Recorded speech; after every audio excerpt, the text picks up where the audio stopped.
notícias anunciar ao pobre, a quem está no cativeiro, libertação eu vou proclamar. Aleluia, aleluia, aleluia, aleluia, aleluia, aleluia, aleluia, aleluia. O Senhor esteja convosco. Ele está no meio de nós. Proclamação do Evangelho de Jesus Cristo, segundo Mateus. Glória a vós, Senhor. Naquele tempo, partindo dali, Jesus viu um homem chamado Mateus, sentado na coletoria de impostos, e disse-lhe: segue-me. Ele se levantou e seguiu a Jesus.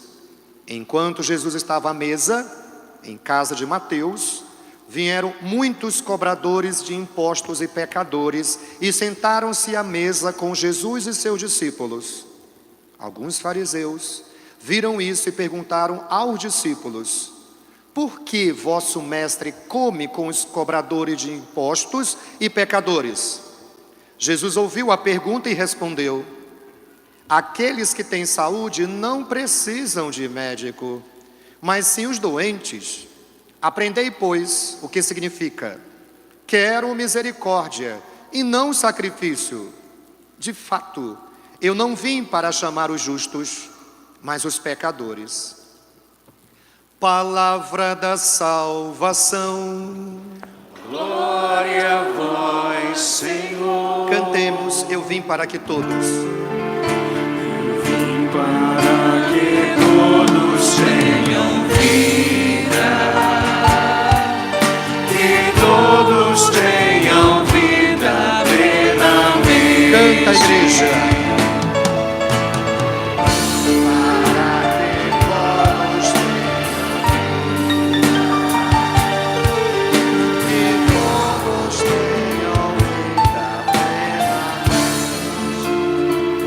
Podemos sentar. O evangelho que nós escutamos é de uma profundidade tão grande que seria capaz de fazer um retiro só com esse trecho bíblico. Por isso vamos compreender o que se passa nessa cena a partir das atitudes, da visão, da mentalidade das três pessoas, dos três atores presentes nesta cena evangélica: Jesus, Mateus e um grupo de fariseus. Vamos começar com Jesus. A atitude de Jesus de ver Mateus, e ao ver Mateus, Jesus deve ter percebido, deve ter lembrado a sua missão de vida. Jesus veio ao mundo com uma missão de vida, missão esta que nós escutamos no domingo passado, na festa da Santíssima Trindade, quando no evangelho do domingo passado se dizia que Jesus não veio ao mundo para condenar, mas para salvar. Eis aí a missão de Cristo.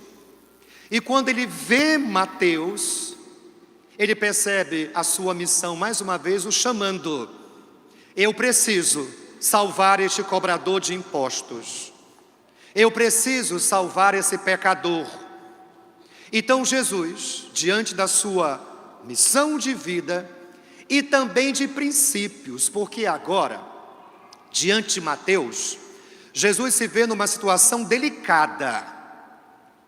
A lei, os princípios religiosos da época não recomendavam uma proximidade com os pecadores, porque você, interagindo com o pecador, se tornaria pecador também. Você tocando numa pessoa impura, se tornaria impuro também.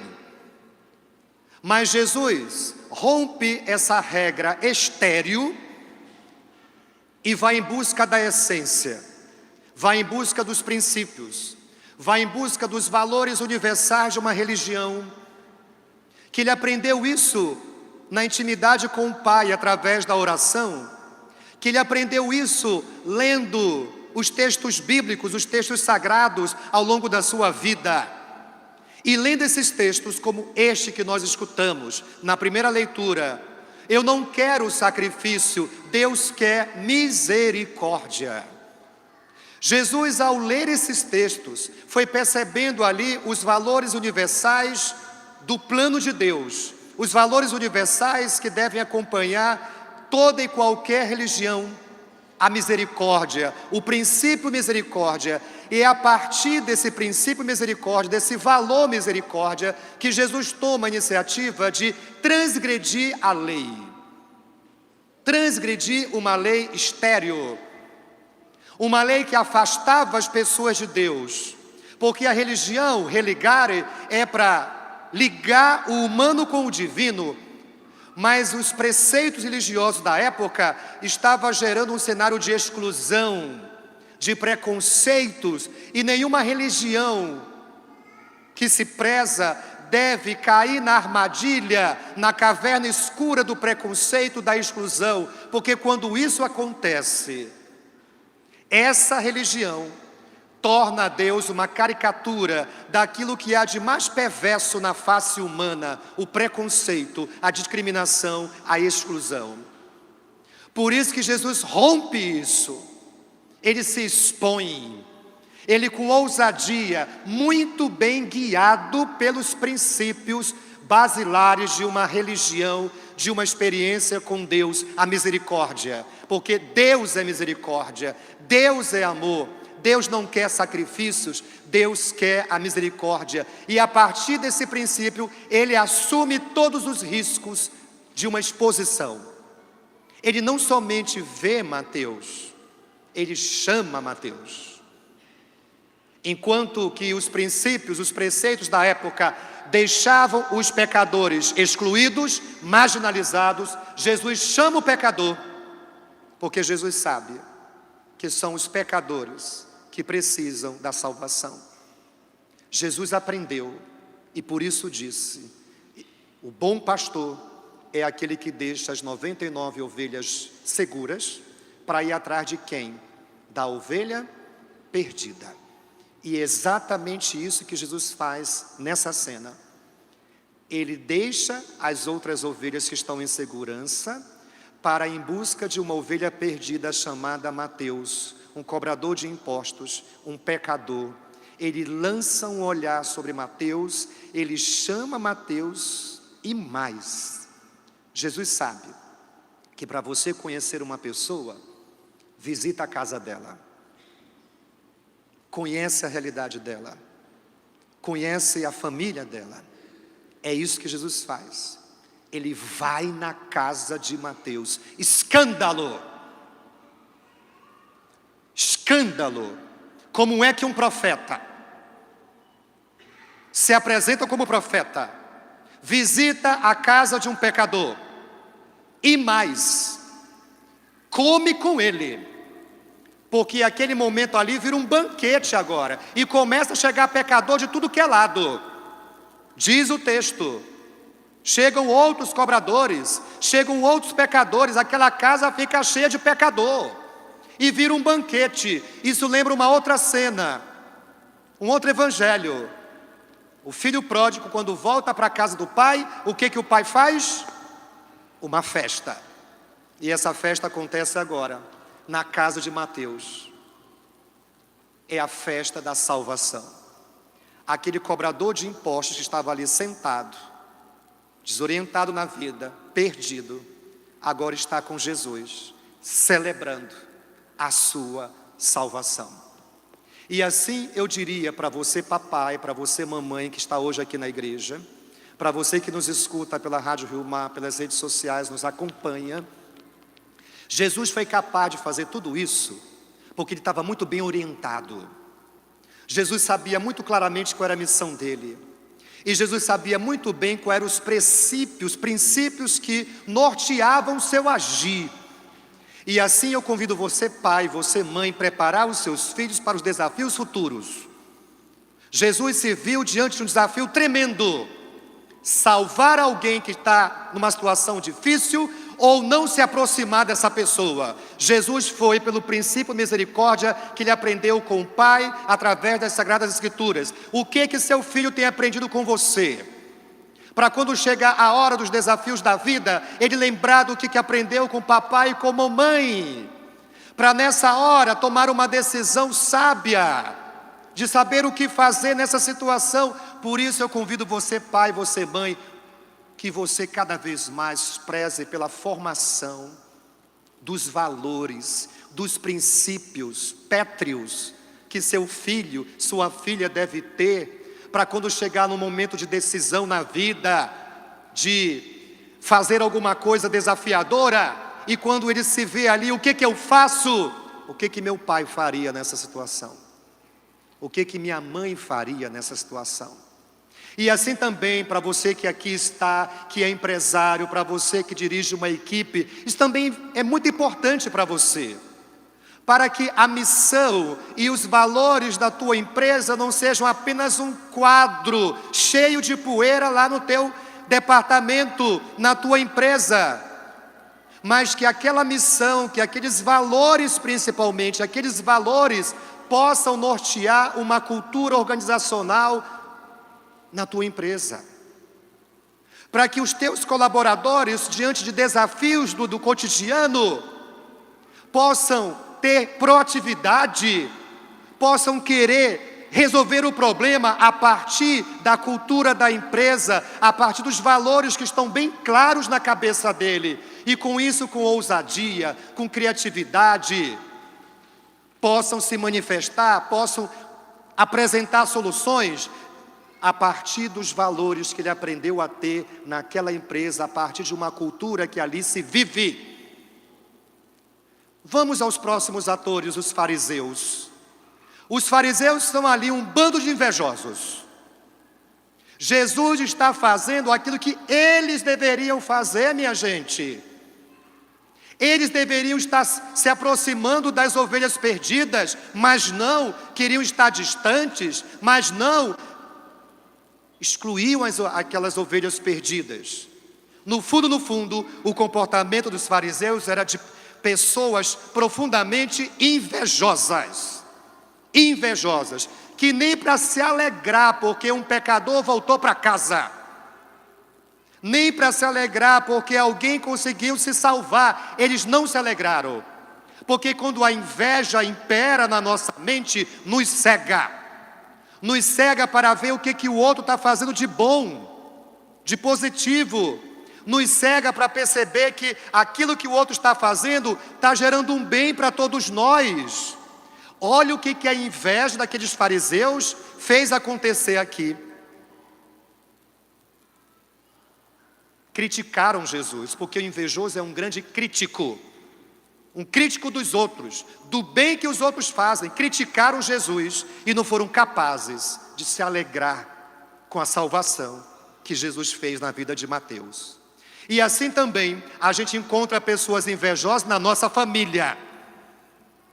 Pessoas que são incapazes da nossa família de perceber coisas boas acontecendo e começam a fofocar, começam a criticar, a falar mal, a detonar o cunhado, detonar a nora, a sogra e assim por diante. Que coisa triste quando a inveja faz parte do nosso tecido familiar. Isso é muito triste. Deixa um clima pesado na família, um clima muito triste na família. E não só na família, quem trabalha com gente invejosa percebe isso também. É um colega de trabalho que não reconhece o bem que a gente está fazendo ali na empresa, no departamento, e fica colocando defeito naquilo que a gente está fazendo, nas nossas ideias. Inveja, muita inveja. Como é triste quando a gente trabalha no lugar onde o clima é de inveja. Por isso que quem está na liderança deve ficar muito atento a isso, para que esse clima, esse vírus da inveja não contamine a equipe e possa sabotar os resultados da sua empresa. Como líder tem que ficar atento a isso e agir para que todos ali percebam que cada um tem um dom, tem um talento, que ninguém precisa derrubar ninguém, que todo mundo ali é um time, e que Se cada um colocar o seu melhor, porque cada um é capaz, todos ganharão. Todos ganharão. Um líder deve tomar muito cuidado para não tomar partido, para não privilegiar um e esquecer do outro. Agir como Jesus. Cuidar de todos, especialmente daquela ovelha que está passando por dificuldade. E por fim, Mateus.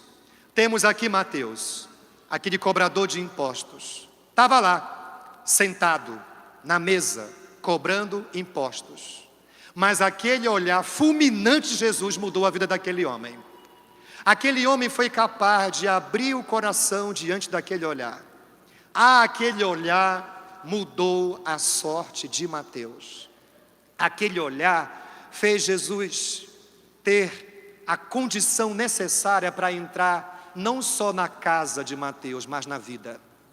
Na vida. Porque é isso que Deus quer fazer conosco hoje, nesse momento, nessa missa. Deus quer fazer a mesma coisa que fez com Mateus conosco hoje. Onde você está agora? Eu não estou perguntando algo, mas padre, a gente está aqui na igreja. Eu estou perguntando onde você está na sua vida. Mateus estava numa mesa cobrando impostos, enganando as pessoas, roubando, fazendo tudo para prejudicar os outros.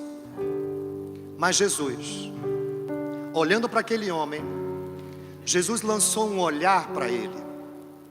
Um olhar que a gente deveria ter também como seguidor de Jesus.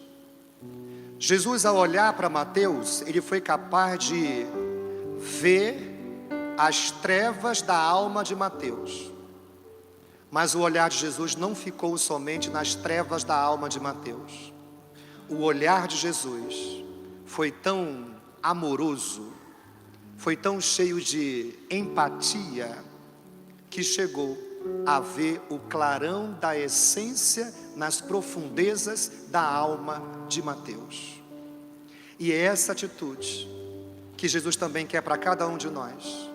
Que a gente pare de ficar medindo as pessoas por aquilo que elas fizeram de errado na vida. Isso é óbvio, isso é aparente, isso está na superfície da pessoa. Mas com Jesus a gente está aprendendo hoje a quê? A ir nas profundezas da alma humana e perceber que lá no oceano, nas profundezas do oceano da alma do ser humano existe um clarão. E esse clarão se chama essência. E essa essência, pela fé, nunca será atingida pelo pecado. Nunca. E foi por isso que Jesus chamou Mateus.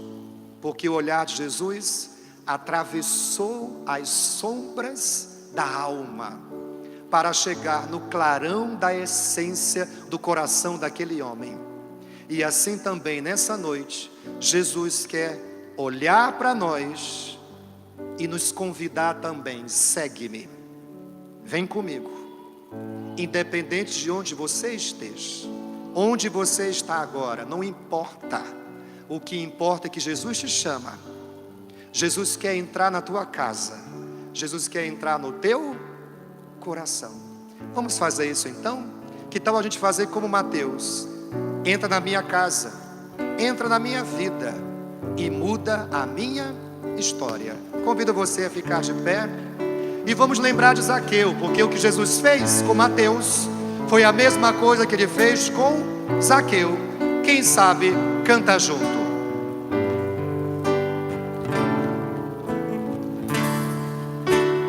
Como Zaqueu, eu quero subir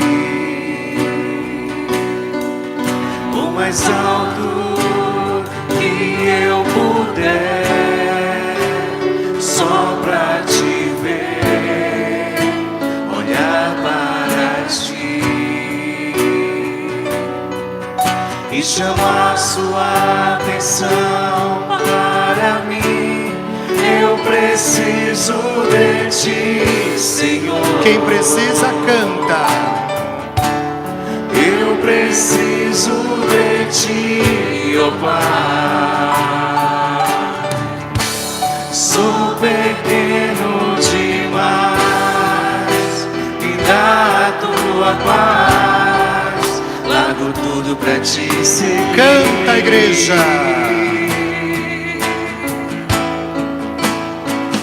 Na minha casa, entra na minha vida. Força nesse canto.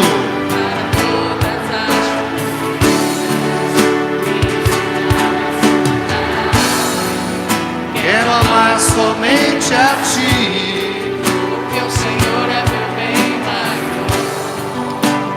todos juntos cantando. Entra na minha casa.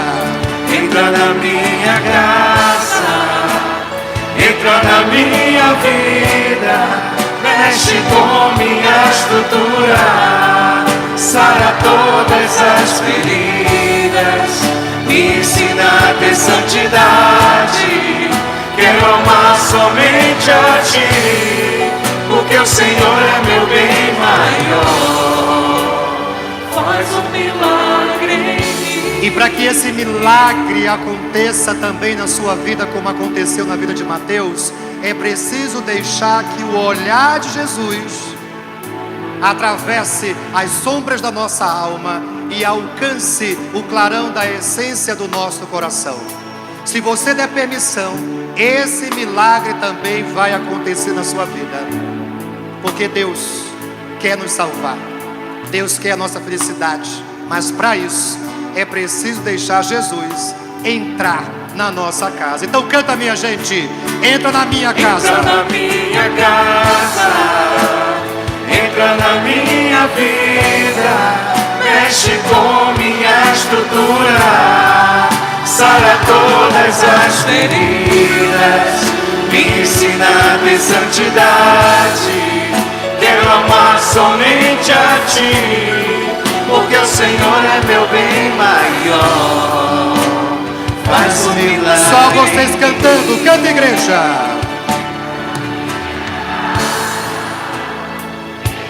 Escuta, Senhor, nosso canto.